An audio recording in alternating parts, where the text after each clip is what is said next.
Okay, no, thank you, no problems.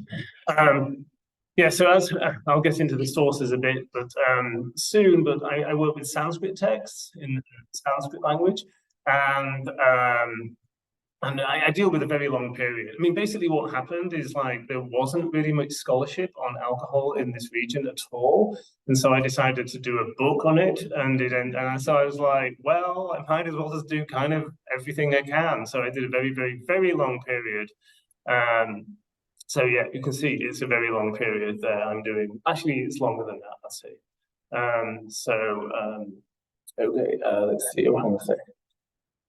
Oh, okay, let's see.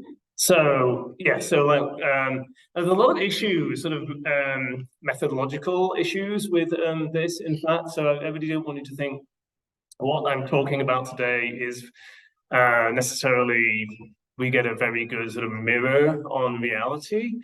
So we have for the early periods, later you have many other languages, but for these very early periods you have surviving written texts in Sanskrit. Obviously we've lost a lot, and what people decided to carry on copying was often very selective. And you've got to imagine a lot of the people copying these texts might have been from communities who really hated alcohol as well. So over the years, well, they might not have written about it in Sanskrit, and then they might not have kept things like that in Sanskrit. So my sources for what I'm going to talk about today are these surviving written texts in Sanskrit. There's like huge problems with translating these things. For example, the dictionaries. Well, often these dictionaries were written in the 19th century, so you'd have these sort of colonial British people, maybe French people, and they'd be maybe talking with Sanskrit experts in India and going, well, what does this word mean? And at that point, because it's a bit like sort of Linnaeus using Latin or something like that, at that point, these Sanskrit words were still in use in certain very erudite communities, and they might be using, say, some of these words for sort of beer-type drinks to refer to distilled drinks. And that was actual, usage. That was true. That was good Sanskrit in 1820 or something like that. And so the dictionaries are sort of unreliable. So I had to do a lot of work to try and just work out what these words meant at all. Yeah, an example here. So you'll have things like sura equals brandy or rum and things like that. It's completely anachronistic. Another problem that if you're not familiar with the study of this region is horrific is we often don't know where or when texts were written. So, I mean, a common example is a thing you'll sometimes see is for the Mahabharata, this very enormous epic poem. People will sometimes say, well, composed around 400 BCE to 400, after our era. And we don't know where, and it's a complex text, there's different versions of it. We have some texts that are a little bit more sort of narrowly datable and placeable, but in a lot of cases, it's hard to do the kind of history you might do, say, for sort of 18th century France, or even ancient China is often you can kind of localize quite well.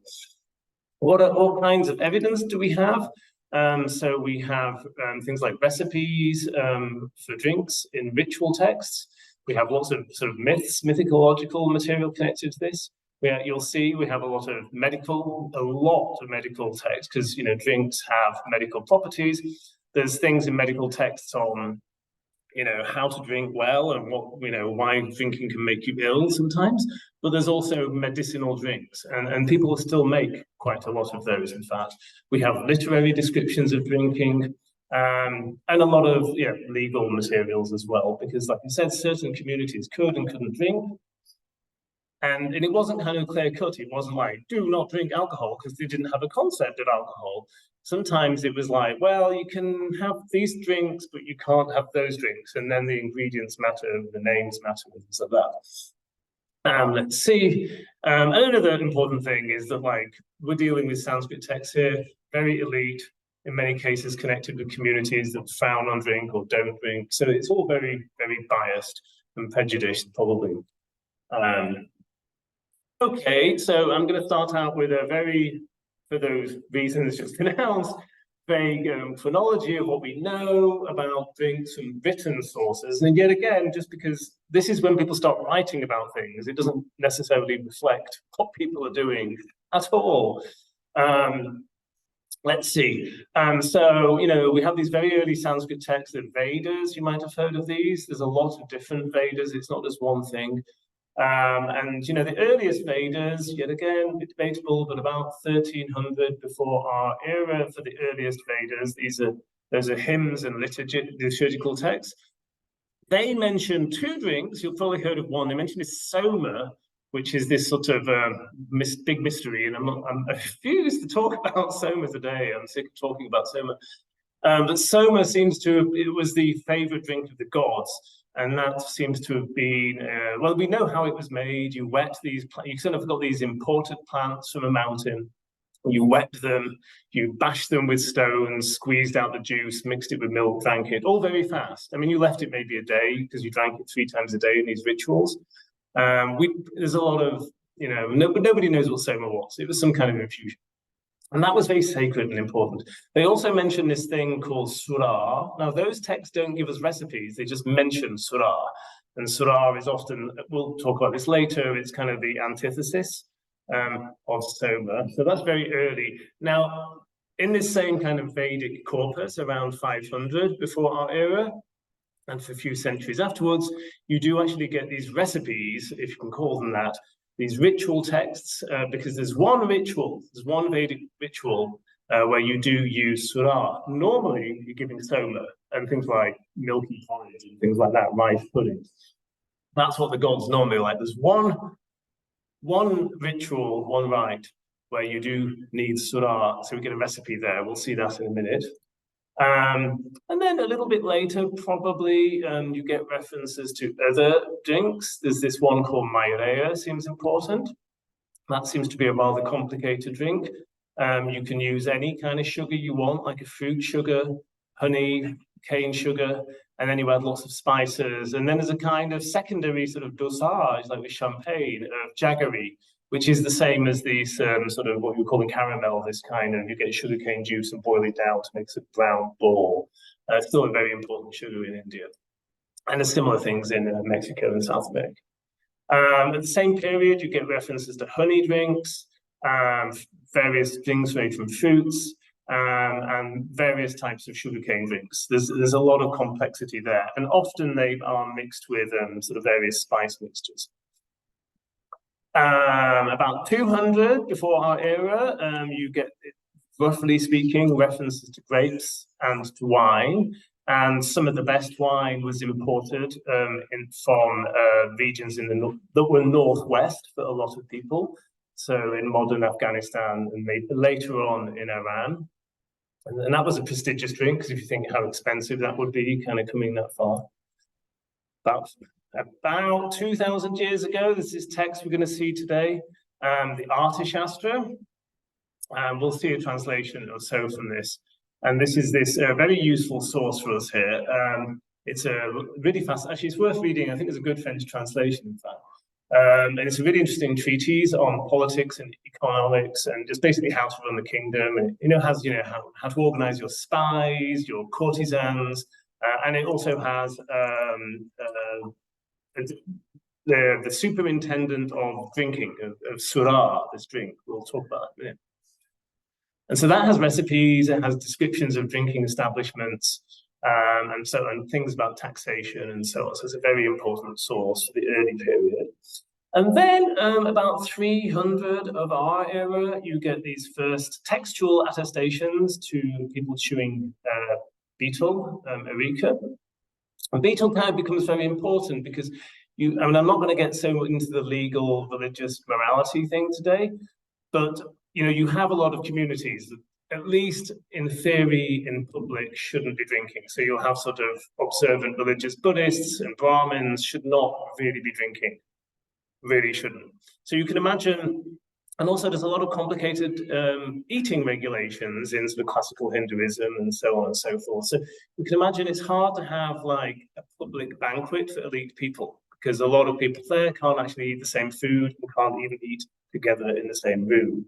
if I serve you food and I'm a different caste, it's like I can't touch that, things like that.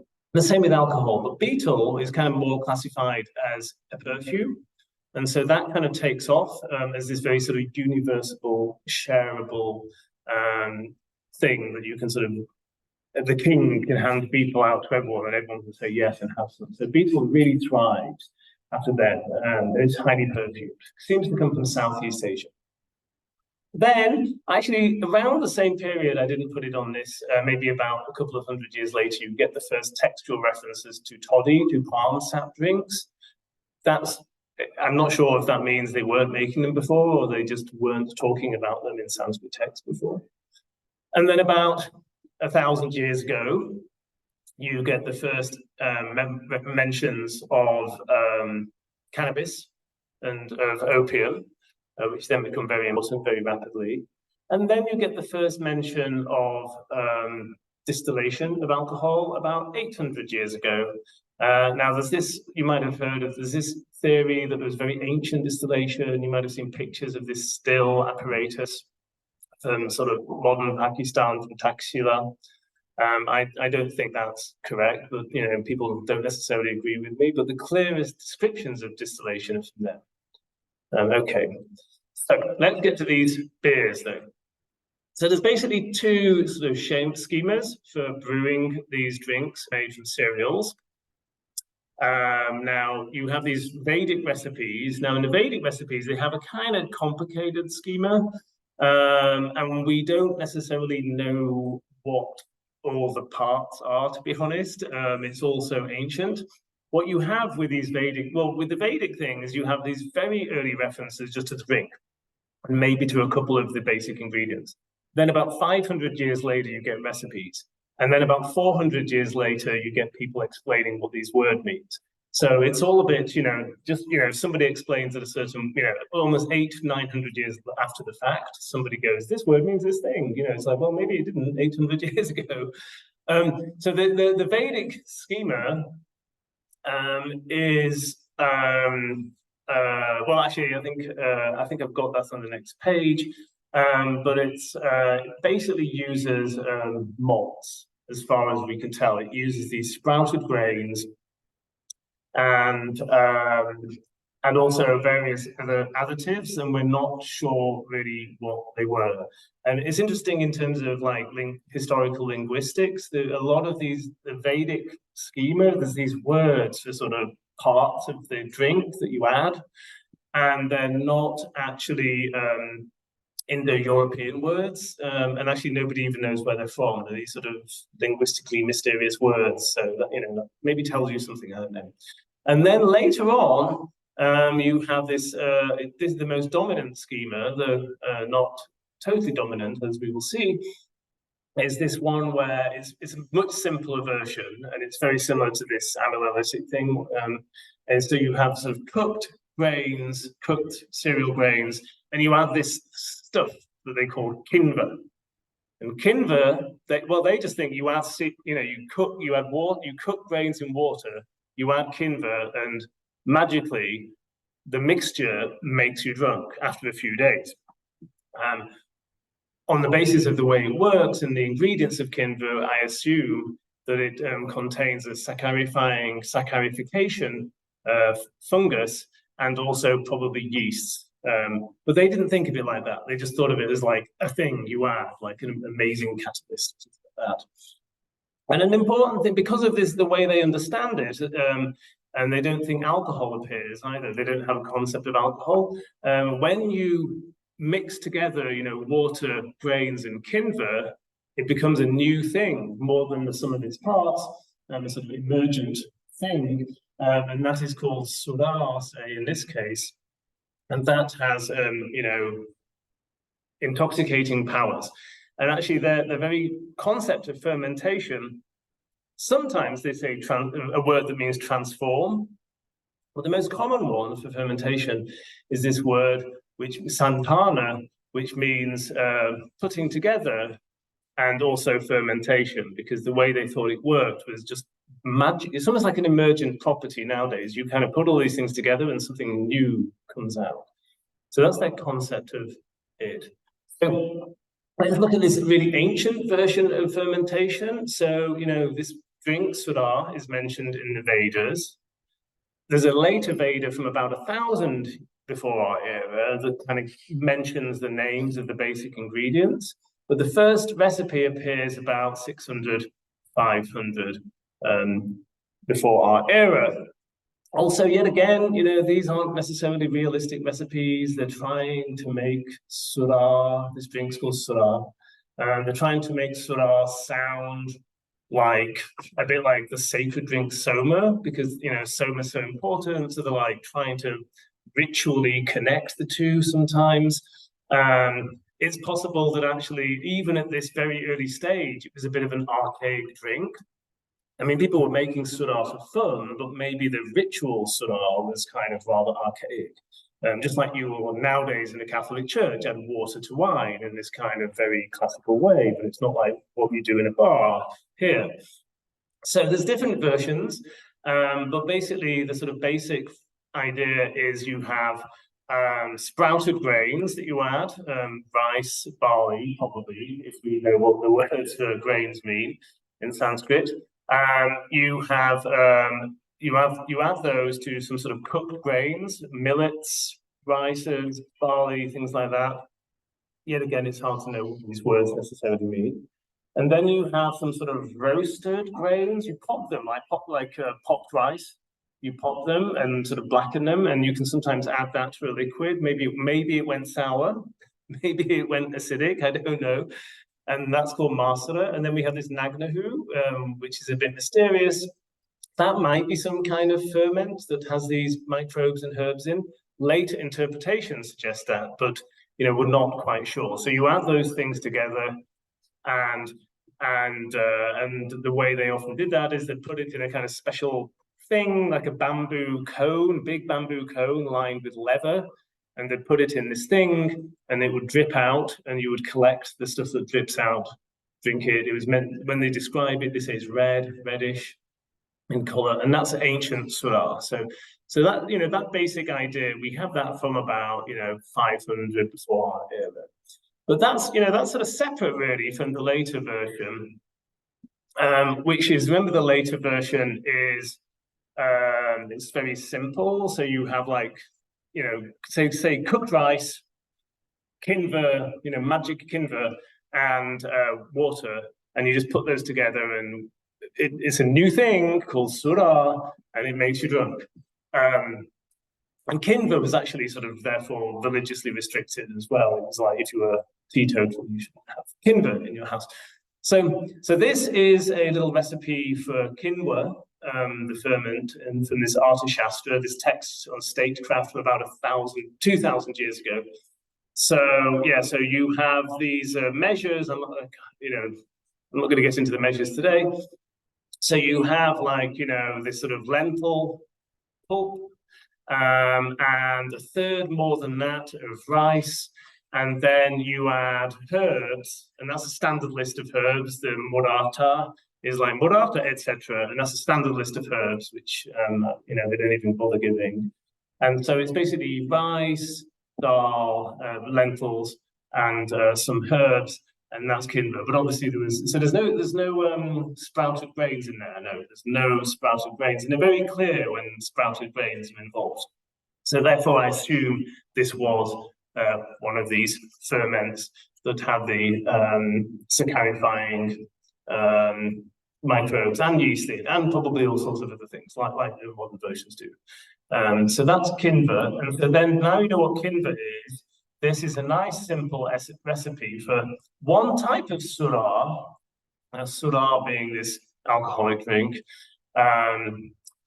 So Sura is, this one is called Medica. Now there's different types of Sura, there's much complexity. And also we have, like, you know, over 2,000 years of Sura, so it must have changed. And remember, probably brewers weren't speaking Sanskrit, so these are like Sanskrit words for beers. So it's a bit artificial because it's probably not what people went to the bar and asked for in Sanskrit. I don't think they were speaking Sanskrit at the bar much.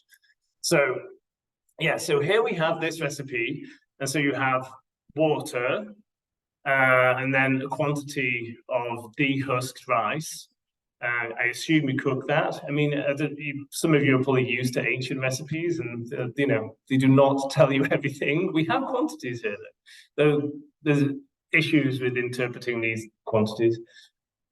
So you have water, you have rice. I assume you cook that, and then you add kinver, the sort of magic transformation substance, and that is the mixture for Medica.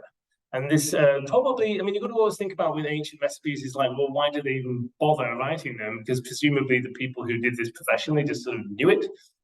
Remember, this is a text on statecraft, so probably they're regulating quality here. So, you know, if you're selling Medica, it has to have this in. And it also connects to taxation. So, you know, if somebody sells so much Medica, then they've also bought this much rice, this much kinver, and they're all taxed at different rates and things like that. So it's a kind of economic text. So that's, you know, why do they even write recipes? And the reasons for writing recipes also, you know, reflect what they mention and what they don't bother mentioning, if you know what I mean. So that's about 2,000 years old. Nice, simple one for that.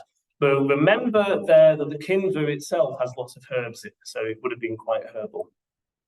And also it does mention after that, there's another thing you add to a lot of drinks called a sambara, which is a sort of herbal mixture. So I think, if I remember rightly, this one, you know, this is the basic thing, but there's also a herb mixture you add to it. And most drinks have these herbal mixtures as well with like different flavorings. And very common sambara additives are like black pepper, long pepper, like that. So this is a deliberately sort of ridiculous slide, too much information on, but this is one medical text. Yet again, medical text. There's many Indian medical texts in Sanskrit and other languages, and they're built up over many centuries. Very hard to date. Let's see. This is one called the Sushruta Samhita. This is a list. There's a huge list in this text of different alcoholic drinks. There's wines, there's fruit drinks, there's honey drinks, there's all sorts of mixed drinks. This is the ones that we'd call beers, as it were. The text just lists them and then says, oh, it's hot. You know, it's kind of like a theory of humors. It's like, it's hot and it's, you know, rough and it will affect this person this way, or it, you know, cures fevers or removes worms and things like that. But it doesn't give you the ingredients, really, the original medical text. But then the commentary of Dalhana from about maybe even 1,000 years later, you see these methodological problems here, so like the commentary might be 1,000 years later, gives some information. So I'm not going to go over these, but sort of plain surah. It says it's red, maybe a little cloudy, with kind of grist, ground grains, ferment, and sediments. Then there's a white surah. Then there's another one called prasanna, which means clear, and that's the top layer of surah. So you've got to imagine you make this thing, you let it settle. It's how you make sort of sake and things like that. You let them sink. There's a kind of murky, milky bit at the bottom, and then there's a bit of clear stuff at the top. You filter that, decant that, and you get a nice, it looks like water. And that's, you know, a fancy one. You've got a barley one, so maybe that involved malting at this stage. Maybe a wheat one, and one made with aksha. Kohala, maybe with cooked barley flour. Jagala, which seems to be the lower sediment. And then bakasa is the dregs, the D, and things like that. So that's just one example of the complexity of surah. And here's another recipe. Let's see. So this is a text from about, this is a text from about 1200 of our era. So you can, if you think about this, we've got Surah mentioned in the Vedas from about 1200 before our era, and they're still talking about it afterwards. Oh, and actually, we were talking about Thailand a bit this morning. The Lao Khao, this drink, this distilled rice wine, is Lao Khao. If you ever get a bottle of Lao Khao in Thailand, it's called, everyone calls it Lao Khao, but actually written in Thai script on the front of it, the big word will be Surah. And so like this word still sort of survives all over the place. And so this is a pale Syrah, and this is an encyclopedia of royal life, has all sorts of things in it.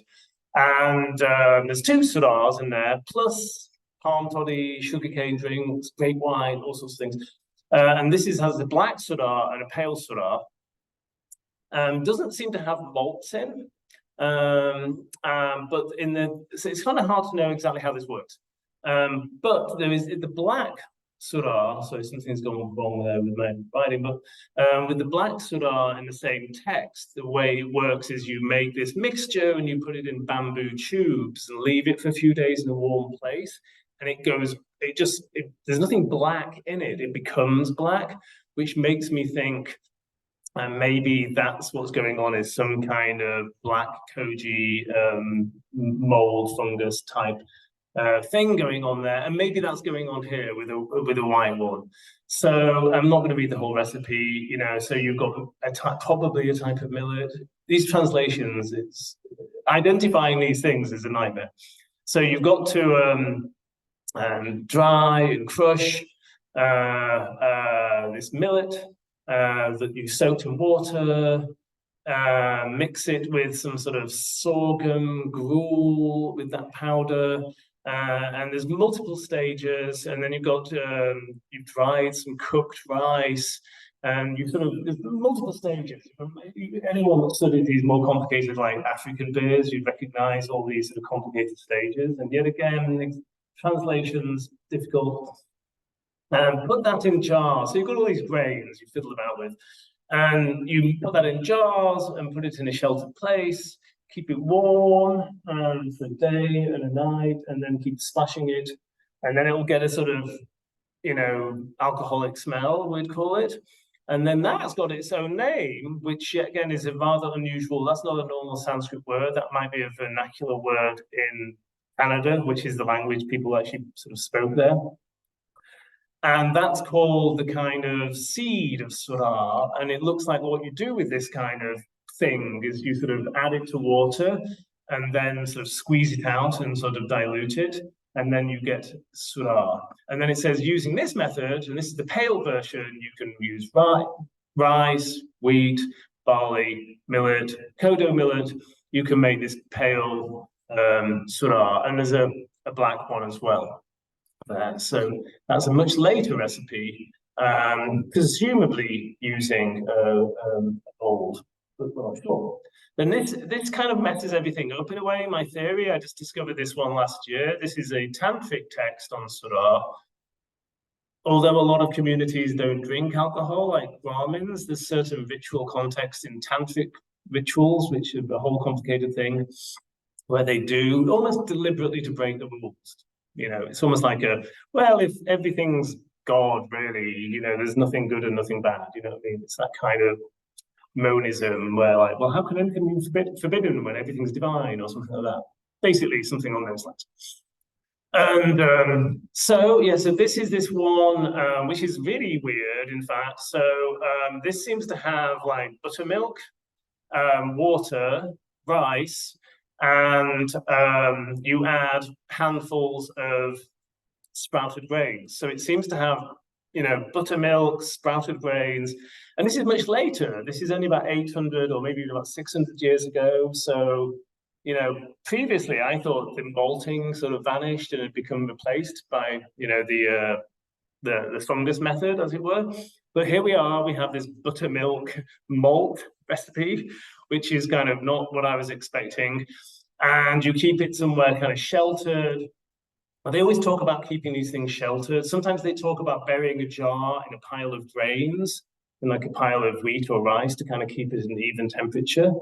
And so you let it ferment, and then you cook it a bit, and then you keep adding these new charges of rice and buttermilk. And so it's kind of very mixed drink.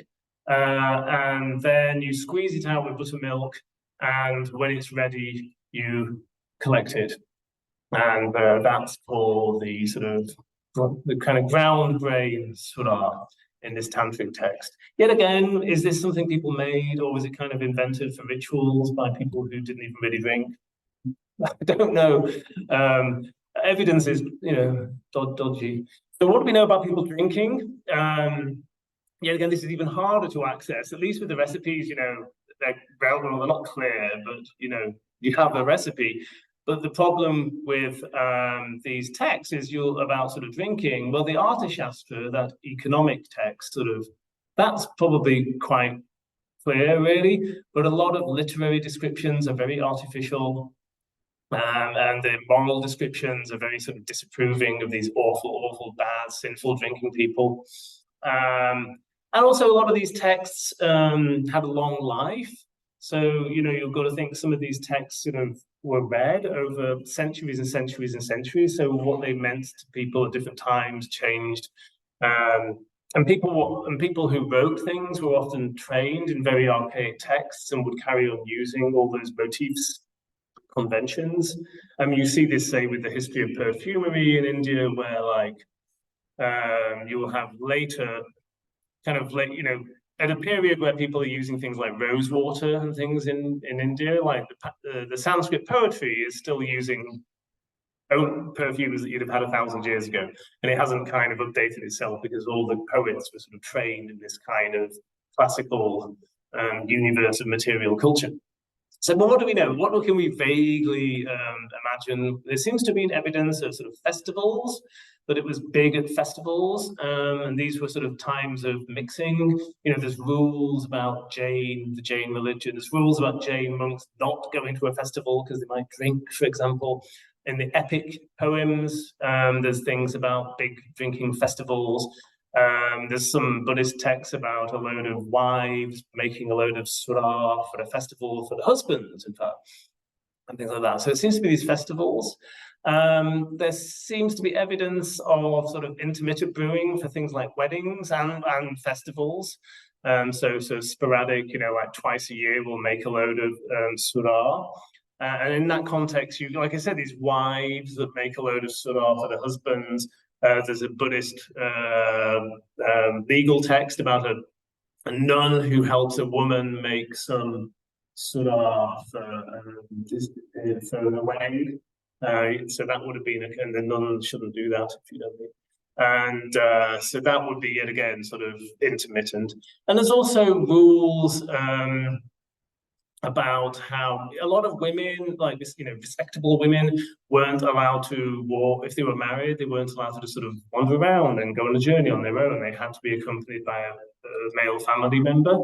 But there are rules about how it's okay for brewers' wives to kind of wander around alone, which is kind of really unusual in this period. So it seems to be these sort of independent women. But there were also male brewers. There's definitely evidence of that. It's not one of these things where it's just female brewers. You've got ideas of people like surah houses being places you stay on a trip. You've got like thugs and rogues who are kind of like, drinking, female brewers. Lots of descriptions of people socializing in these surah houses. There's laws and also just stories about people selling surah on credit. Which seems to be frowned on, which suggests people were doing it on credit. People always drank. They didn't sort of drink with food, like wine and food. It seems like you sort of always just drank for drinking's sake, but you always have these salty, spicy snacks.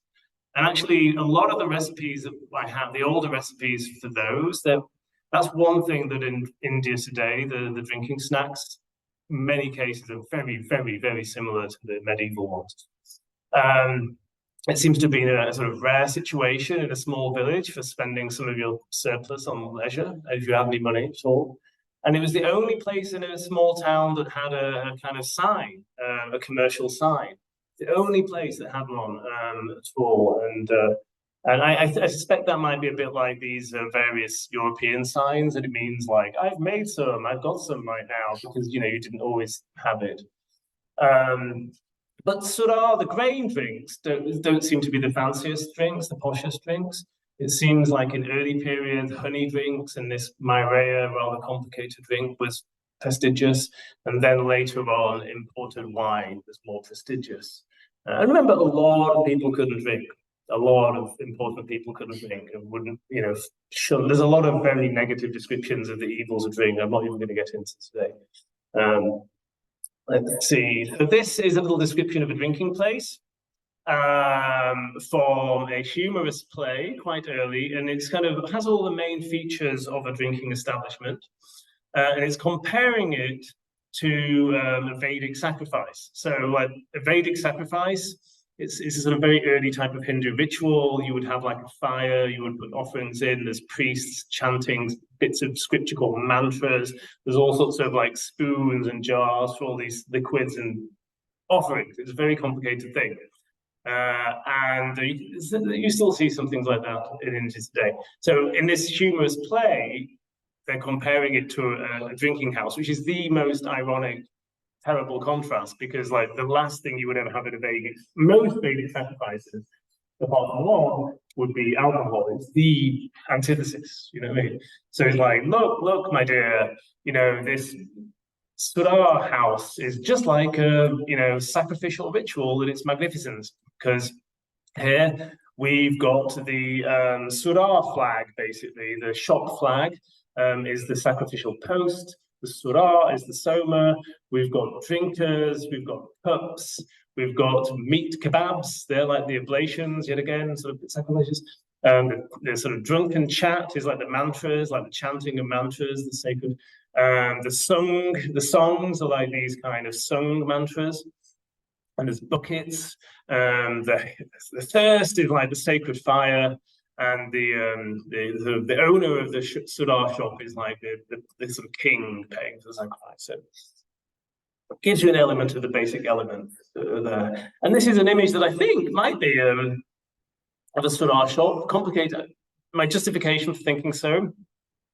It's actually from Professor Schlingloff in Germany came up with this idea. I won't explain why I think this is, but for various complicated reasons, on the bottom left there, you can see some people standing, and there's a little sort of stall, and there's sort of jars, and somebody seems to be labeling them a liquid. There's kind of piles of food behind that, but it does seem they're drinking, and there's a big jar behind. Maybe the big jar is the side, in fact, the side they keep talking about. But we think that's people drinking. Let's see. So maybe we have an image there of a Sudar shop. Let's see. Like, how was all this understood? So that's kind of what people did to the extent we can access this. But we also have quite a lot. I mean, the good thing with this is, although we don't have, unlike with archaeology, where you sort of actually have like, to the extent you can interpret it, is like we do actually know this happened in a way. With all these theories, it's filtered by conventions and artifice and prejudice. But what we do have is we have this sort of good intellectual history of how they understood it. So there's many complicated classifications of drinks and how it works. You've already seen how they understood fermentation as assemblage. So they didn't have a concept of alcohol or ethanol as a kind of substance that appeared in the drink at all. It had a power to inebriate, to make you drunk. But what can we say about them in general? So they're almost all obtained by combination, apart from wine, which was actually seen as sometimes this is a reason for singling out grape wine as sort of weird and special, or maybe even permissible. And also they need transformation. So it's like you assemble these things, but it's not going to make you drink straight away. So you have to assemble these things, and you have to wait. Whereas something like poison or cannabis kind of affects you straight away and doesn't need assemblage. So they sort of contrast things like, the effects of alcoholic drinks with poisons. Cannabis is cannabis from day one. Opium, or poison is a problem from day one. And then these things need assemblage, and so on. So let's see. So these things that make you drunk that are obtained by combination, they need, there's two versions of them. There's some that made from sugars, basically. They just have this sambara. They just have this herbal mixture. They almost all do. So you kind of just have the herb, you have to say sugarcane juice, and you have this, black pepper, various herbs, things like that. And it, happens. And then there's these other ones, which we would say were made from starch. They need this magical Kinver substance, or the sprouts, and the mixture of herbs for the transformation. And we can see this playing out. Let's see, and then there's other sort of things. Well, actually, well, yeah. And then let's see some other associations, conceptual associations. In a very early period, there's this very important contrast between surah, the alcoholic drink, and soma, which is, you know, divine, and the gods like soma. And so you have this thing of like, you know, surah is lies, humanity, darkness, and soma is kind of light, truth, the gods, and things like that. So you see that in the Vedic period. That's one contrast. It was very early though. But then also the word surah just sort of is one of these words kind of means everything. Partly it's kind of complicated. So it's such an old word, really. You know, it can just mean any old alcoholic drink sometimes. So in that chapter in the Artashastra about drinks, it's kind of called the man in charge of surah. But he does all sorts of things, all sorts of drinks. So it can mean a drink made from cereals. It can just mean some fermented alcoholic drink. And then there's some really famous legal definitions of it as well in Hindu law texts, where there's 3 types of surah. You know, one's made from grains, one's made from sugar, one's made from honey, and they become very important as well. So it's an incredibly, it's a word with, like I said, you buy a Thai Lao cow and it still has surah written on it. So it's got at least 3,300 years of history. And actually, just in terms of linguistics as well, both surah and soma, they're not found in sort of Proto-Indo-European, but they are found in sort of Indo-Iranian. So you'll have similar words in ancient Iranian languages, both surah and soma, and the same contrast. So it seems to go back as far as Proto-Indo-Iranian, and don't ask me when that was. And let's see, and with medical texts, different surahs made from different things have different medicinal qualities. Let's see, so maybe I'll skip that. That's a sort of Buddhist rule that sort of, you know, shows the difference there. Let's see, so what are my conclusions?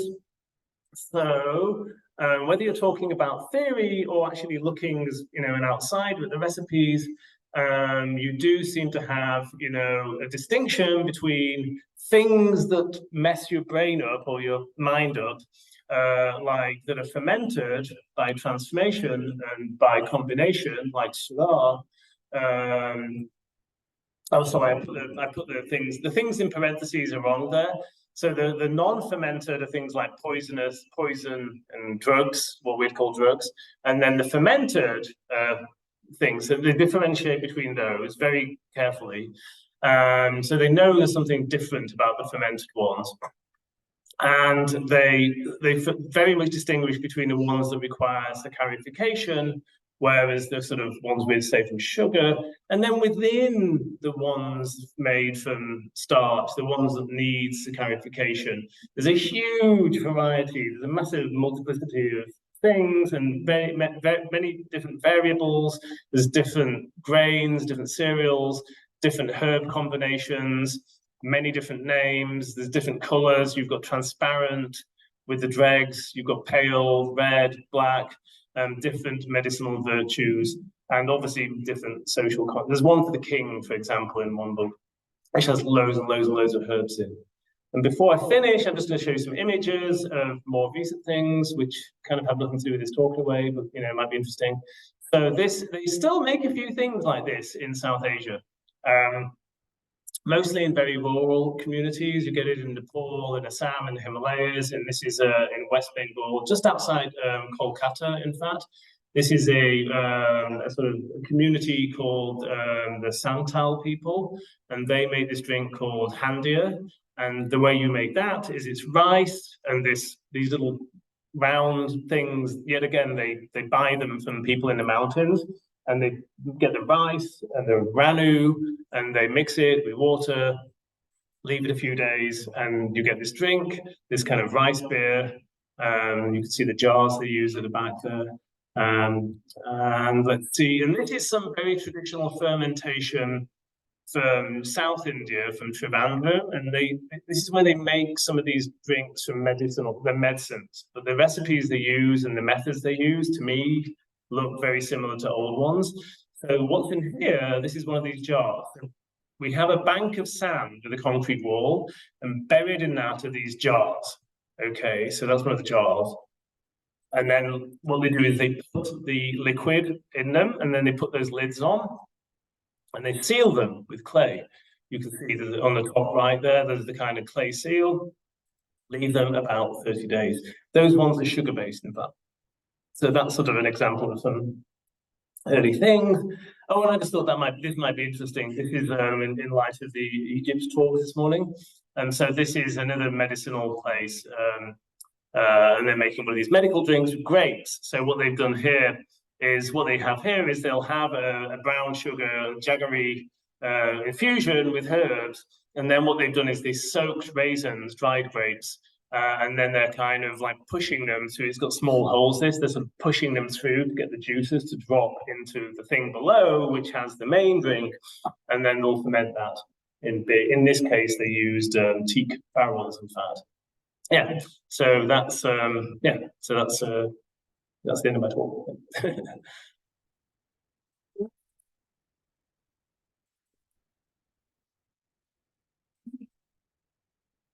Thank you very much. Merci beaucoup pour cette présentation assez dense et puis qui nous montre en fait la diversité des recettes, la diversité finalement des finalités de cette boisson. Alors, je ne sais pas s'il n'y a pas de questions, moi j'aimerais bien en poser une. Je commence peut-être comme ça. J'avais une question justement sur, tu disais que le soura était devenu par la suite plus une boisson rituelle que populaire au départ. C'est ce que... Non, c'est que les recettes les plus anciennes, ça existe seulement dans ces contextes rituels. Okay. Mais je pense qu'il y avait, on faisait ça parce que le fait que ça existe, mais le boisson sacré, c'est le soma, et il y a ces références à la sora, enfin, c'est masculin. La sora, c'est humaine, c'est noir, c'est obscur, c'est mensonge. Comme ça suggère que les gens le buvaient. Donc c'est plutôt l'inverse, ça serait plutôt le soura qui aurait essayé d'imiter le soma. Oui, c'est seulement c'est une exception très frappante qu'on a cette recette dans un contexte rituel. Okay. L'artichaste, c'est différent parce que il y a toute l'économie des courtisans, des criminels, tout. You explained that somehow sura is the part. You explained that sura is somehow is the dark part of a human being. Sura. Are the medical virtues a way to legalize the drink? Well, it's actually incredibly complicated because, well, that's in the Vedic context, and that's a very, very ancient and very specific way of thinking about things. So it's not necessarily the case that everyone thought that in later periods, or even most of society. So probably a lot of people were just like, I don't know, I just drink sura, and like there's this tiny weeny number of people that have access to soma. It's very restricted who could have soma. Like just priests and kings and sort of chiefs and the gods, you know what I mean? So there's probably that contrast. But in a way, that idea, though, is what is basically reversed in these tantric rituals, where they're one of the reasons, complicated, but one of the reasons they use them in these later tantric rituals is that in those contexts, Brahmins who can never normally drink can drink, and it's because they have this secondary religious revelation in which it says, well, in these very complicated ritual contexts, you must drink sura now, and it's a sort of, but it's very much dependent on the fact that it was forbidden earlier to be sort of adopted in tantra. Yeah, again, probably most people were not involved with either of these things and just, you know, I mean, plenty of people probably just drank without thinking about any of that, to be honest. Yeah. Question dans le public, ouais. Le fait valorisé, d'avoir plusieurs on a des points forts,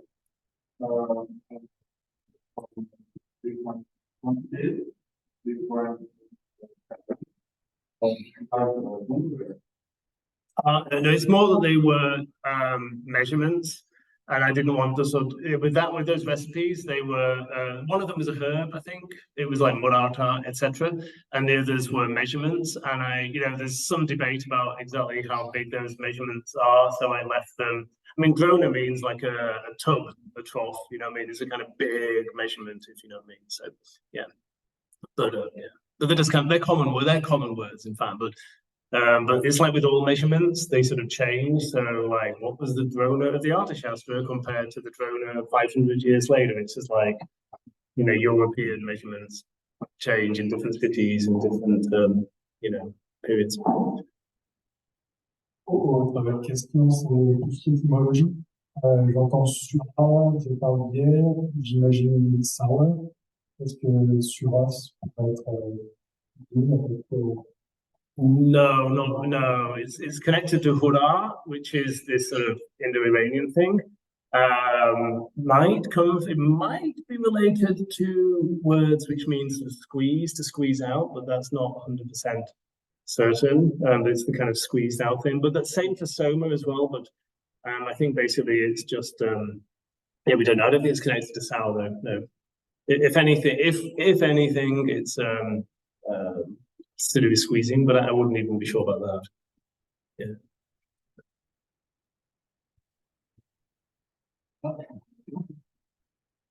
It's on one I have a specific question. Give me more details about the industrial circulation or use circulation of the very cool. Part of the goal is it groups wasn't that economic capabilities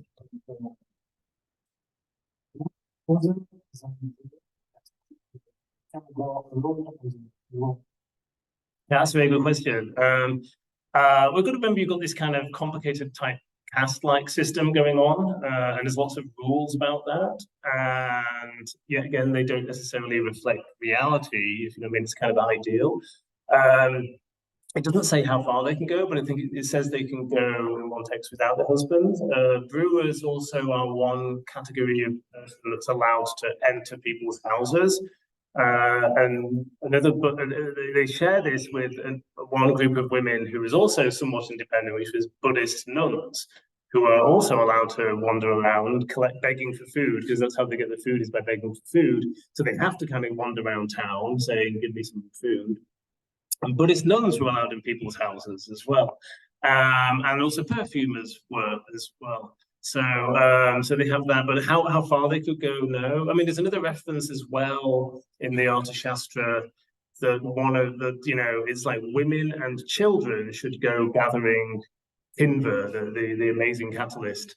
And so it seems maybe that, I think that might be talking about brewers' wives. Or maybe just wives, because they're actually, the way it works in the Archimède-Unistra is there's a lot of rule licenses for brewing, and you can't, normal people aren't allowed to brew all the time. It's only these kind of special houses can. But then there's these festivals where everyone can get a sort of 4-day license to make simple sura. And maybe when it says women and children can go looking for kinva, is talking about that. But that's about as, I mean, that's about as much as we know, really. Yeah.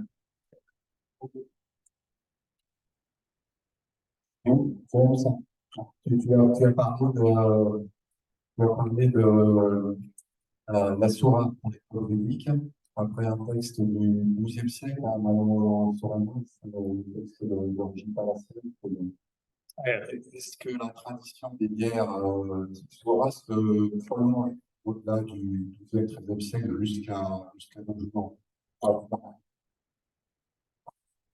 Et traditionnelle qu'on connaît aujourd'hui dans l'Inde du Nord, et puis cette période, on va dire, Moyen-Âge indien, ce qui est entre les deux, il y a toujours une tradition qui se prolonge.